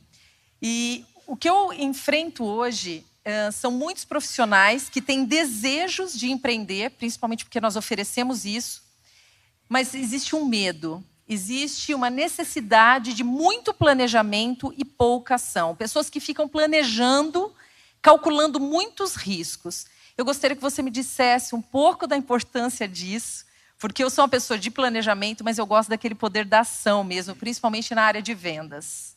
Por favor. Muito bom. Laurita, né? Laurita. Então, Laurita, planejar é muito importante. Todos os projetos que eu fiz foram bem planejados. Na época, não eram planejados num computador. Era meio que num papel de pão, mas eram planejados. Não era, na época não tinha internet, não tinha as ferramentas de tecnologia que a gente tinha hoje, mas todos eles foram planejados. Eu sabia exatamente o que eu precisava fazer, eu tinha todos os cenários. Agora, você tocou num ponto principal. Não adianta nada a pessoa ter uma boa visão de negócio e não ter coragem. A coragem é fundamental. Eu costumo dizer que empreender é dar o salto da gaiola. É aquele passarinho que está dentro da gaiola, que tem todo quinto dia útil um potinho de alpiste. É que aqui é semanal, né? Entendeu a piada? Semanal. Então deixa eu traduzir a piada para... Toda semana tem um potinho de alpiste ali para ele comer. No Brasil é só no quinto dia útil. E ele tem que abrir mão daquele alpiste e pular da gaiola. E quando ele pula da gaiola, ele vai ter que caçar, vai ter que arrumar a própria comida, vai ter que lidar com predadores, não tem garantia de nada, mas ele tem liberdade. Dentro da gaiola, ele tem a segurança. Fora da gaiola, ele tem a liberdade. Invariavelmente, em algum momento da nossa vida, todos aqui, sem exceção, vão ter que escolher entre a segurança e a liberdade. Toda pessoa. Em algum momento. Vai ter que tomar uma decisão entre a segurança e a liberdade. E não há meio termo nesse caso. Ou a pessoa vai optar, não tem nenhum problema ela optar pela segurança. Não tem nenhum problema ela ser funcionária de uma empresa, ter segurança, ter um bom salário e viver uma vida de... Nenhum problema. Mas, para aquele cara que pulsa o desejo de empreender, ele vive num conflito eterno. Porque ele quer empreender, mas ele quer segurança. Isso não dá. Isso não dá. Isso é um conflito terrível. Ele vai ter que escolher entre a segurança. Olha, ele pode planejar por 20 anos. Não vai resolver. Olha, eu tenho um amigo que tem uma irmã. E esse amigo é da minha idade. A irmã dele tinha uns 7 anos mais. Eu ia para a casa dele brincar quando eu tinha uns 7, 8 anos. E a gente ficava brincando lá dos nossos jogos lá. E a irmã dele, que tinha 7 anos mais velha, tinha um namorado. E ele ia na casa dela para namorar. E a gente conviveu, a gente botava um apelido nele, o cara entrava, a gente achava ele um mala e tal. E eu convivi com esse meu amigo, vendo a irmã dele namorando com esse cara, 1 ano, 2, 3, 4, 5. Eu casei e esse cara continuava namorando lá. Quando ele tinha uns 12 anos já, 13 anos namorando, eles resolveram casar. E marcaram o casamento. Marcaram o casamento, distribuiu o convite. 1 semana antes do casamento, sabe o que aconteceu? O cara desapareceu. O cara sumiu. Ninguém sabia onde estava o cara. E aí, o casamento era sábado, na segunda-feira ninguém achou, na terça-feira ninguém achou, na quinta-feira o pessoal desmarcou o casamento, cancelou o casamento. O cara foi aparecer 3 meses depois, com aquela cara assim, não, eu fiquei com medo. Entendeu? E aí, sabe o que aconteceu? Ele voltou, pediu a moça em casamento, 3 meses depois, sem festa, sem nada, casado. Estão casados até hoje, tem 2 filhos, estão bem. Aí você percebe o quê? Um medo do cara tomar uma decisão. A vida é cheia de decisões. O casamento, ter filho, abrir uma empresa. Se o cara tem chamado para abrir uma empresa, para empreender, e tiver medo de saltar da gaiola, ele vai ficar frustrado o resto da vida. Não tem jeito. Não é? Beleza? Eu não sei para quem foi o recado aí, mas está dado. Sei, pode ser ali atrás, ali, pulando ali, saltitando. Daqui a pouco a gente volta aqui na frente. Queria te agradecer pela oportunidade de falar. Eu tenho muitas coisas em comum com você. Primeiro, eu sou carioca também. Já peguei o trem para a Central do Brasil. Flamenguista? Não. Uma das coisas que eu não tenho eu também não sou flamenguista e ainda não tenho a conta bancária igual a sua. Mas vou vir morar Mas em deve Orlando. ter uma melhor do que eu tinha quando eu comecei. Vou vir morar em Orlando ainda esse ano. Enganei minha esposa aqui, que está do meu lado, falando que a gente veio ver o Mickey com a minha filha. Mas, na verdade, eu vim ver você, né? Eu não sei se a tua filha sabe, mas meu apelido na escola era Mickey. Então já estava certo. É sério, tá? É sério. Bom, queria primeiro te agradecer por essa oportunidade. E, primeiro, eu trabalho numa empresa como gestor de pessoas, uma grande multinacional no Brasil, e tenho um projeto paralelo na área de gestão de pessoas também. Então, a pergunta focada é: existem hoje profissionais que trabalham numa empresa e têm projetos paralelos, né? Eu tenho um canal no YouTube, tenho blog e ajudo algumas pessoas com consultoria individual e também empresas. E eu estou nesse momento de transição, se eu largo meu emprego e aposto tudo no meu projeto, ou se eu continuo com os dois nesse meio tempo. E, assim, é um desejo muito grande de conseguir vencer com esse outro projeto, que é o que eu amo. Eu faço hoje, muitas vezes, até de graça.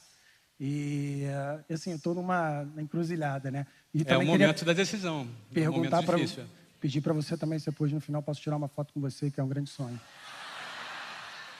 O André, aí tem que falar com o André, que ele está muito à vontade, inclusive, né? Para fazer isso, exatamente. Como é que é teu nome mesmo, só me lembra? Bruno. Bruno. Então, Bruno, é o seguinte, cara. Você tem que tomar cuidado com uma coisa. Hoje em dia, com a história do canal do YouTube, o conteúdo, o blog e tudo isso. Bom, eu sou blogueirinho também, como você, né? No Geração de Valor. Então, a gente sabe que isso é uma fonte de você dividir aquilo que você sabe e, para algumas pessoas, também, às vezes, é uma fonte de renda. O que eu te aconselho, quando você pensar em sair da sua carreira e pensar num projeto, pense num projeto que tenha equity. Porque canal no YouTube não tem equity. Você pode ter um ganho. Você dá uma consultoria, também não tem equity. Você tem um ganho. Sem entrar profundamente, o que é equity? Equity é aquilo que você pode vender. É um patrimônio que você pode construir do valor do seu negócio. Por exemplo, um advogado num escritório de advocacia não tem equity. Porque ele é um negócio personalíssimo, ele não pode vender ele. Por exemplo. Se ele morrer, acaba o escritório. Sabe, um dentista que tem um consultório dentário, o melhor dentista, se ele morrer, o know-how morre com ele. Mas quando você cria uma plataforma tecnológica, que é um marketplace disso, daquilo que bombou, aí não. Aí você tem um business, aí você tem um equity. Então, quando você for pensar em ter um negócio, principalmente se pensar sair da sua carreira, que é uma carreira bem sucedida, pelo que eu entendi, você tem que imaginar um projeto que você tenha equity. Geralmente é o quê? Que tenha recorrência, que tenha margem e que tenha escala. Essas 3 palavrinhas, recorrência, margem e escala. Esses são os negócios promissores, que tem recorrência, margem e escala. Do contrário, você vai ser funcionário, você vai deixar de ser funcionário de uma corporação para ser funcionário da sua própria empresa. Você trocou de emprego. Você está entendendo? Se você não construir um negócio que tenha equity, você é um funcionário sem direito trabalhista. Você entendeu? E caro ainda, funcionário caro. Então, assim, se você quer trocar de emprego, aí tudo bem. Mas se você quer deixar de ter um emprego para ter um negócio, então você tem que pensar num negócio que tenha recorrência, margem, escala, que gere equity. Aí sim você vai ter um projeto. Eu penso que um canal no YouTube, um blog, isso é um projeto paralelo que você pode fazer o resto da sua vida. Até de graça, sem você ganhar nada. Agora, se você quer construir alguma coisa, aí você precisa pensar num negócio que tenha isso que eu falei. Tá bom? Valeu. Quanto tempo a gente tem? Só para... Tem perguntas? Do fundão já foi 2. Deixa eu vir um pouquinho aqui na frente, aqui, esse garotão aqui. Depois a gente vai lá para trás, tá? Vamos lá. Eu vou responder mais 3 perguntas, tá bom? Por causa do tempo, tá, gente? Tem gente aqui que tem compromisso, então... Boa noite, Flávio. Prazer. Boa noite. Como vai? Eu tenho uma pergunta, eu já te acompanho, sou parte do GV, sou do meusucesso.com. E assim, a minha pergunta, eu já vi várias respostas suas sobre vários assuntos, mas algo que eu penso, você construiu um legado, esse é o interesse de muitas pessoas que estão aqui, gerar um legado. Você falou que com 50 anos você quer parar, quer olhar para outra direção, você já tem feito isso, mas quer focar melhor nisso. Eu queria saber qual é a sua visão sobre sucessão, o que você planeja em relação a isso, sabe? Eu não sei se tem a ver com uma questão familiar ou se tem a ver com diretores, não sei. Mas eu queria saber a sua visão desse sentido de planejamento para sucessão. Legal. Obrigado. Eu fui convidado no ano passado por um fundo, um private equity, um fundo de private equity em Nova York, para dar uma palestra para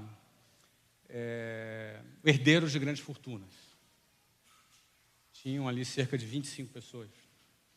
90% do Brasil e uns 10% da América Latina. Né? Então eram 25 pessoas selecionadas a dedos, um grande banco que tinha um fundo de private equity, tinha também um private wealth que faz a gestão de fortunas, e eles estavam oferecendo esse workshop para esses herdeiros. Aí levei o meu filho lá comigo, acho que foi o Breno, foi comigo, não foi? O Breno foi comigo.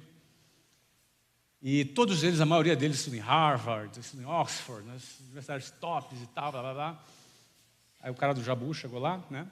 Eu, no caso. O au vai descer, quem mora mal, sabe? Chegou lá, sentei e fiz a pergunta aos garotos muito educados, educadíssimos, bem vestidos, educados, agradáveis, inteligentíssimos. E eu fiz uma pergunta para eles assim. Bom, gente, eu quero começar, tinha 1 hora de papo com eles, nosso papo aqui fazendo uma pergunta. O que é sucessão para você? E aí, uma menina já se apontou. Não, sucessão é um processo que dá, de bibibi, bababó. Interessante. Quem mais? Aí outro. Os 25 falaram. Fiquei lá uns 20 minutos esperando ali. Todos eles falaram. Então, em suma, é um processo de transferência de gerações que vão dar conta, que vão assumir a empresa, a cultura, que não sei o quê. E aí eu falei para eles assim, onde você estudou? Faculdade tal, só top. Ninguém acertou. Todo mundo errou. Vou escrever aqui, ó. Sucessão. Sucessão é um sucesso grande. Sucessão.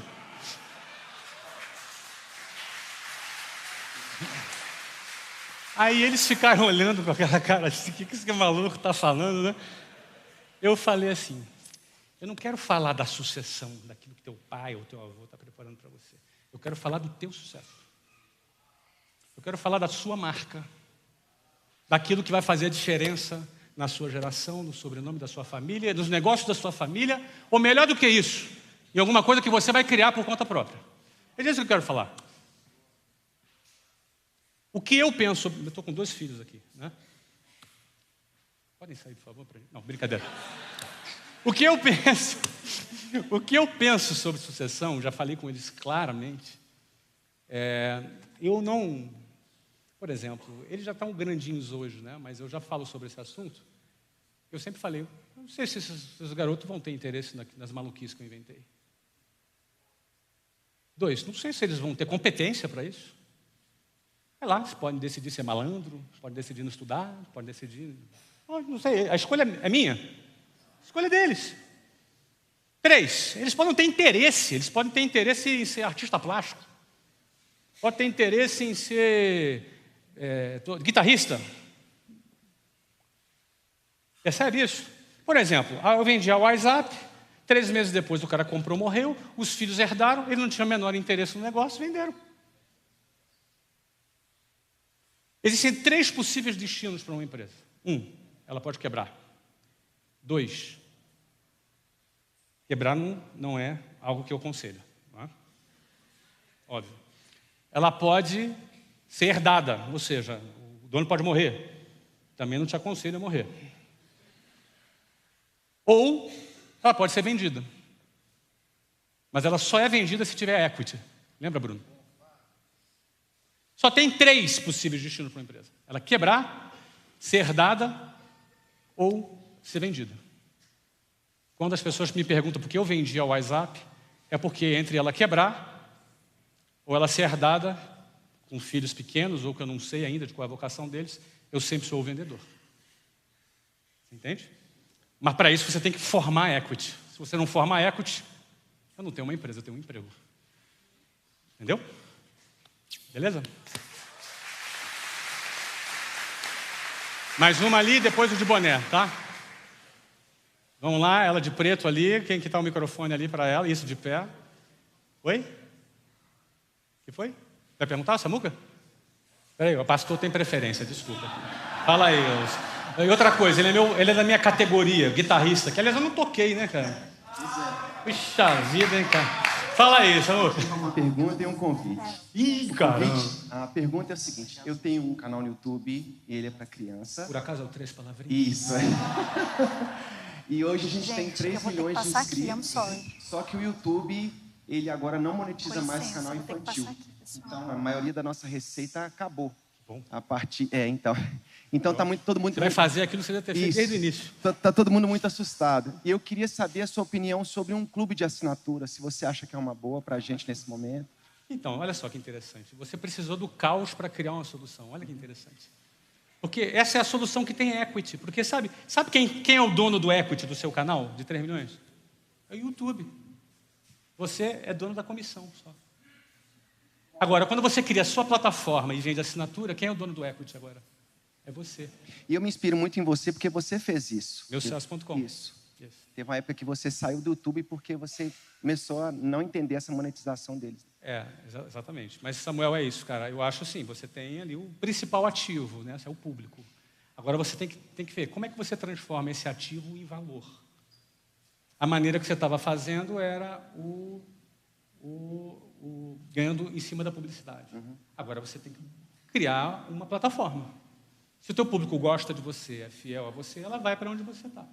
Aí é um processo de venda, de retenção, de call center, de marketing digital.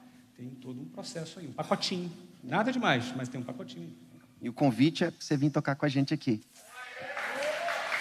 Eu tô aposentado, mas tô treinando, né? Quem me segue no Instagram viu que eu postei uma música essa semana. É a moça ali atrás. Depois a gente volta nele. Isso. Muito obrigada. Calma, Obrigada. moça, calma. Depois é você. Fica tranquilo, tranquilo. Fala, moça. Bom, Teu nome? Andrea Thompson. Fala, Andréa. Eu sou... tenho algumas coisas em comum com você, pude perceber hoje. Para começar, eu não sabia que eu ia estar aqui hoje. Então, estou muito feliz. Foi uma grata surpresa. Uma amiga minha me convidou. É a primeira vez que eu venho à Lagoinha Church. E tive a felicidade de conhecê-lo. Muito obrigada por essa oportunidade, primeiramente, né? O que a gente tem em comum? Primeiro, o inglês, né? Que eu fui professora de inglês por muito tempo no Brasil, né? E eu me mudei para Orlando e agora estou desenvolvendo uma carreira musical. Eu sou cantora e compositora, né? Eu tenho meu Instagram, YouTube, Andrea Thompson Music, né? Andrea Thompson Music. E tem algumas coisas minhas lá que... E é muito complicado. Você, como um investidor, um trabalhador, um homem de negócios, em primeiro lugar, que consegue ver além.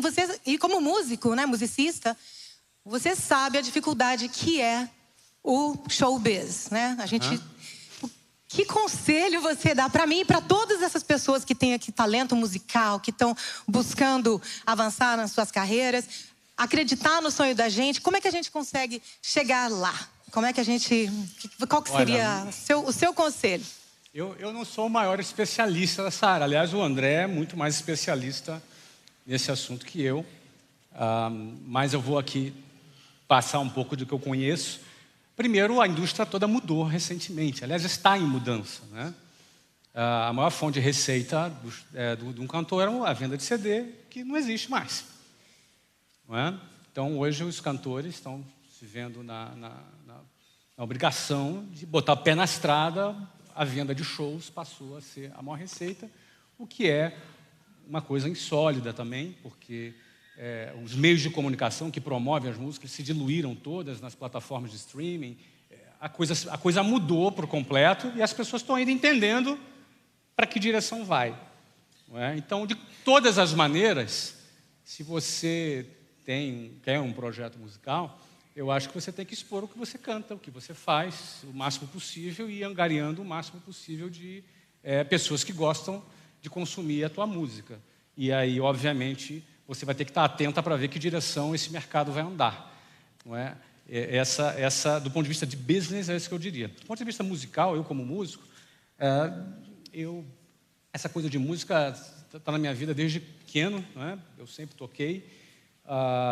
Mas houve um momento que eu me resolvi entendendo que uma coisa é você ser músico, outra coisa é você viver da música. Então, por exemplo, eu entendi que eu não ia viver da música, mas eu sou músico até eu morrer. Entendeu? Sou músico porque eu toco, porque a música está dentro de mim. Mas não necessariamente eu vou viver da música. Sobre como viver da música, se é o teu objetivo, tem que ver para onde está indo esse mercado. Né? Infelizmente, eu não consigo te dizer. Realmente, acho que você tem que achar um caminho. Eu realmente não consigo te dizer. Assim, tá bom? Para a última pergunta, moço de azul ali. Tá. Boa noite, Flávio. Fala alto. Boa noite, Flávio. Isso. Então, como todo mundo falou, o que tem em comum, acho que no momento que eu consigo ver, é só mais o porte físico e que a gente é flamenguista também. Mas... Muito obrigado. Mas fique sabendo o seguinte, fique sabendo de uma coisa, que eu perdi 9 quilos nos últimos 40 dias. Daqui a 30 dias eu vou voltar aqui, tá? Beleza. Então tá firmada a meta com todo mundo aqui, então você pode voltar aqui e voltar mais uma conversinha com você depois, tá, entendeu? Então, e aí? Quer saber qual é a minha dieta? Essa é a sua pergunta? Caramba, o cara é bom, adivinhou a pergunta, era isso mesmo que eu Não, esquece, não vou falar sobre isso. Tá bom. Qual é a sua pergunta? Diga aí, meu querido. Eu queria que até, vou falar de mim, mas talvez pode ser que eu esteja representando mais pessoas. Eu tenho um sonho de trabalhar com comunicação, trabalhar com entretenimento e muito mais do que isso, tem aquele livro do Simon Sinek, Comece pelo Porquê.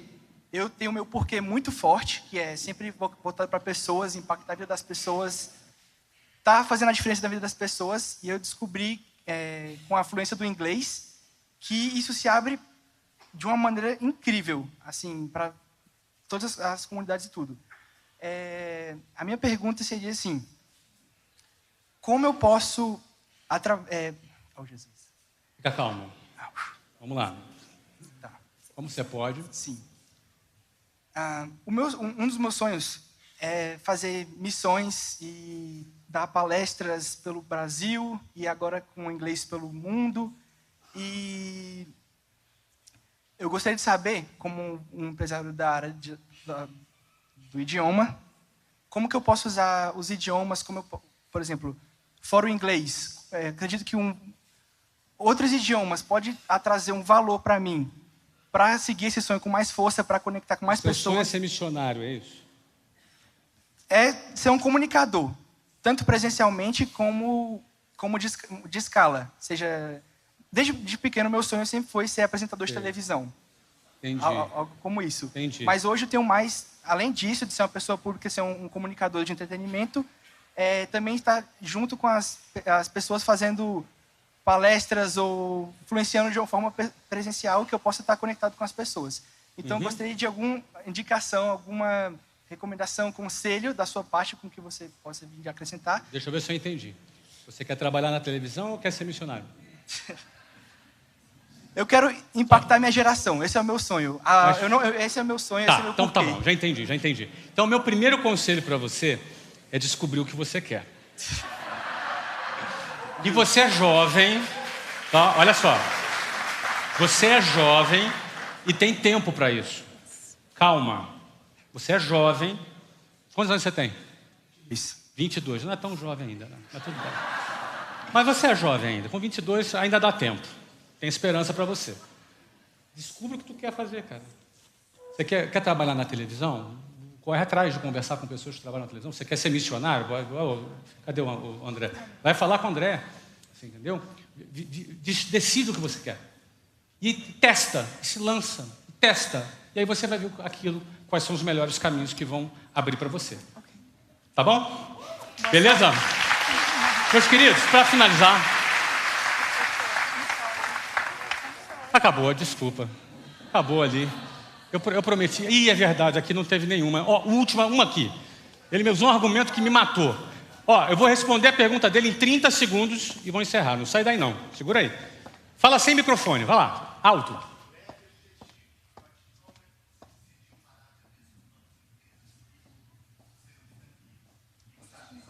Tá. Ele me perguntou a partir de que momento eu deixei de ter escolas próprias para ter franquias. Quando eu tinha 24 escolas, minha meta era ter 100. Só que eu já estava igual um louco, viajando de um lado para o outro, eu para um lado, Luciana para o outro, a gente viajando, e eu comecei a desconstruir um paradigma que eu tinha. Eu achava que franquia era um troço que não presta. Escola própria não, eu vou fazer a coisa bem feita. E eu comecei a perceber que com a escala, eu estava já prejudicando a forma como eu estava fazendo, estava me matando, viajando, e eu comecei a me abrir para a franquia. A franquia é um modelo onde você tem um franqueado, que é praticamente um sócio, onde ele investe capital próprio e ele bota a pele dele em jogo. E o seu trabalho é transmitir para ele o quê? Conhecimento e know-how. Certo? Ou seja, em 2000, a gente, já com 30 escolas, virou para a franquia e fomos até 200 e pouco. Hoje eu só tenho 4 próprias e as outras todas são franquias. Tá? Agora, para ter franquia, número 1, você já tem que ter tido sucesso pelo menos 1 ano numa única loja, ter aberto a segunda e ter sucesso mais 1 ano. Você tem que ter pelo menos umas 3 escolas ou umas 3 lojas, tendo sucesso em pelo menos 5 anos, para você dizer assim, eu tenho um caso de sucesso. Eu quero manualizar isso aqui e quero replicar isso daqui. Tem gente que atropela isso e aí se dá mal. Beleza? Queridos, muito obrigado. Nós estamos aqui já há 2 horas, vocês estão me aguentando 2 horas. Muito obrigado pelo carinho. Foi um prazer enorme estar aqui, André. Muito obrigado. Eu encerro aqui e mando um abraço para todos, tá? Valeu. Obrigado.